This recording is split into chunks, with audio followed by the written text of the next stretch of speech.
Люблю читать о восхождениях. Это всегда интересно и увлекательно. Сидя дома на теплом диване, ты как будто переносишься на склон горы и проживаешь с автором все самые волнительные моменты экспедиции. Друзья, всем привет! С вами Тарас Поздний, и сегодня мы поговорим о книгах. По плану, когда публикуется это видео, я буду на склонах вершины Арарат, и оно послужит перебивкой в серии моих воспоминаний с экспедиции на Эверест в 2018 году. Если вдруг вы не видели, то уже вышло целых 3 части. Там я рассказываю об идее экспедиции, об нашей подготовке, прибытии в базовый лагерь, акклиматизации на горе.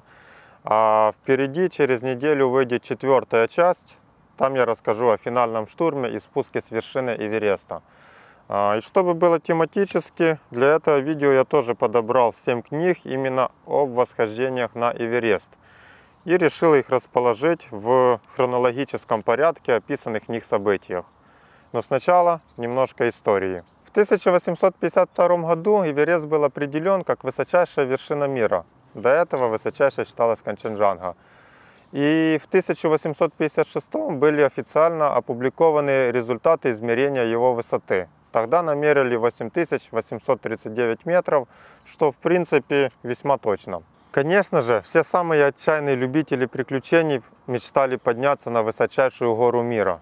Но в те времена не то чтобы совершить восхождение, а просто дойти к базовому лагерю требовало огромных усилий, большой подготовки и организации настоящей экспедиции. Так, уже в 1921, 1922 и 1924 годах британцем Джорджем Мэллори было предпринято целых 3 попытки восхождения на Эверест. К слову, они были весьма успешными. Уже во время первой экспедиции, которая длилась целых 5 месяцев, им удалось подняться до высоты 7200 на Северном Седле. А во время второй, в 1922 году, они впервые в истории человечества прошли отметку 8000, поднялись до высоты 8300. К слову, это выше, чем 9 из 14 восьмитысячников. Впервые использовали искусственный кислород во время восхождений. Но, к сожалению, до вершины им дойти не удалось, а на спуске под лавиной погибло 7 шерпов. Они стали первыми официально погибшими на Эвересте. Во время 3-й попытки, 8 июня 1924 года, Ирвин и Мэллори вышли с палатки 6-го лагеря на высоте 8200.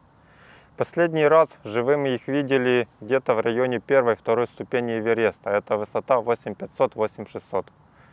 До нашего времени достеменно неизвестно, удалось ли им подняться на вершину, и они погибли уже на спуске, или они погибли где-то на подходах к вершине. Возможно ли, что первое восхождение на Эверест было совершено на 30 лет раньше, чем это удалось Эдмунду Хиллари и Тенцигу Норгею? Потому, что он существует. Знаменитый ответ Мэллори на вопрос журналистов «Зачем вы идете на Эверест?».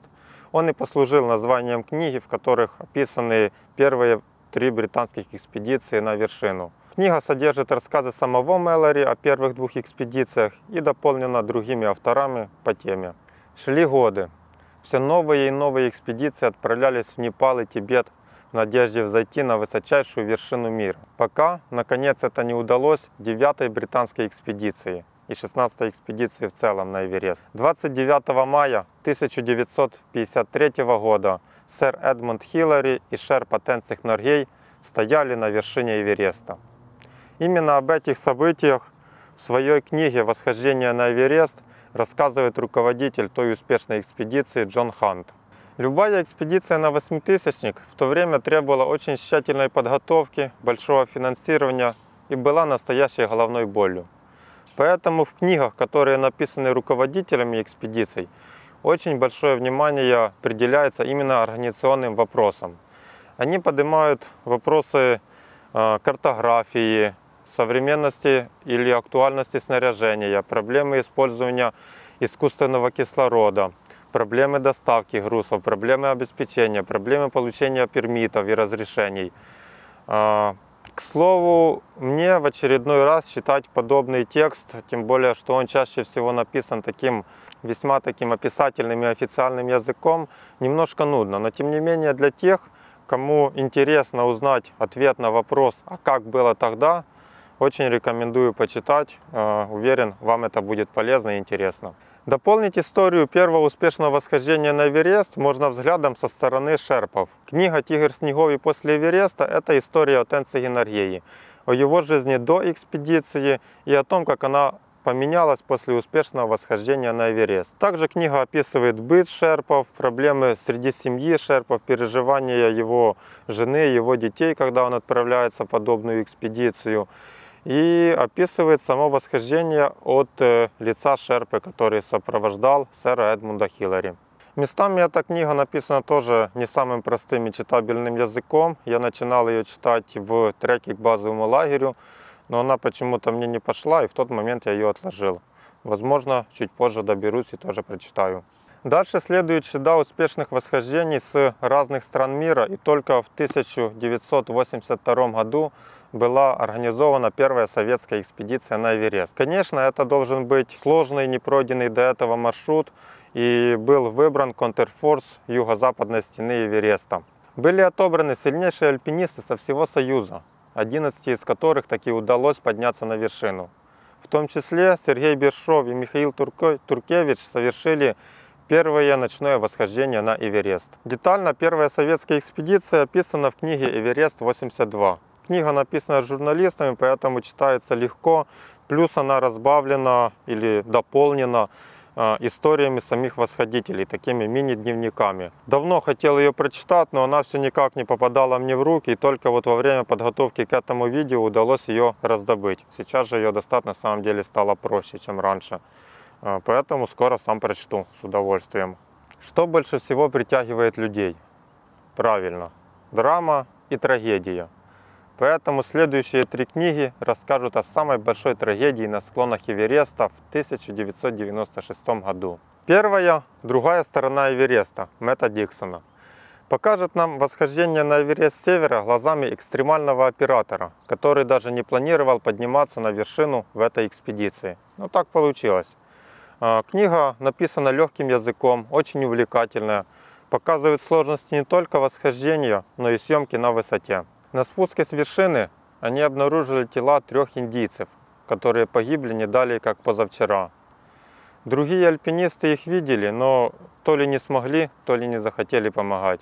А в это время на южной стороне Эвереста разыгрывается самая массовая трагедия в истории горы. Участники 2 коммерческих экспедиций Роба Холла и Скотта Фишера попадают в настоящую грозу на высоте 8000 метров. Журналист и автор книги «В разряженном воздухе» был участником группы «Консультанты по приключениям» под предводительством Роба Холла. Именно в этой группе было больше всего погибших. В то же время одним из гидов соседней группы «Горное безумие» был Анатолий Букреев, знаменитый казахский альпинист, который не признавал кислород, не доверял ему и не использовал его даже во время работы гидов. Именно Анатолий единственный, кто вышел на поиски альпинистов 4-го лагеря. На высоте 8000 раз за разом он отправлялся в сильнейшую бурю, и ему удалось спасти 4. Но Кракауэр, который сам чудом выжил на горе, считает, что если бы Анатолий использовал искусственный кислород, ему удалось спасти больше жизней. И в своей книге «В разряженном воздухе» он Анатолия в некоторой степени критикует. Конечно, это возмутило казахского альпиниста, и при помощи американского журналиста он написал книгу-ответ, которая называется «Восхождение».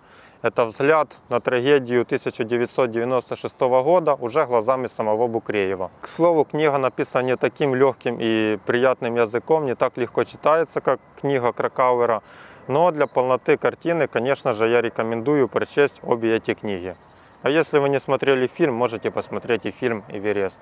Друзья, пишите в комментариях, какие книги об Эвересте вы знаете другие, какие прочитали и какие вам больше всего понравились. И, кстати, да, решил разыграть 3 книги, как только это видео наберет 1000 лайков. Поэтому лайкайте видео, пишите комментарии, шарьте его друзьям. И как только оно набирает 1000 лайков, я случайным образом выбираю 3 победителей, которые смогут выбрать себе по одной из этих книг. Детали конкурса будут в описании под видео. Кстати, большинство книг о горах и об Эвересте в частности забрендированы кулуаром. Здесь есть красивое лого наше на корешке, можно собирать коллекцию. А в конце вставлена цветная вставка с фотографиями с наших маршрутов. И да, заказать вы можете их у нас на сайте по ссылочке ниже. Друзья, до встречи в горах. Если не на Эвересте, то хотя бы на треке к базовому лагерю. А если не в Непале, то хотя бы в Карпатах. Или где угодно, ведь если в горы, то с кулуара. Пока.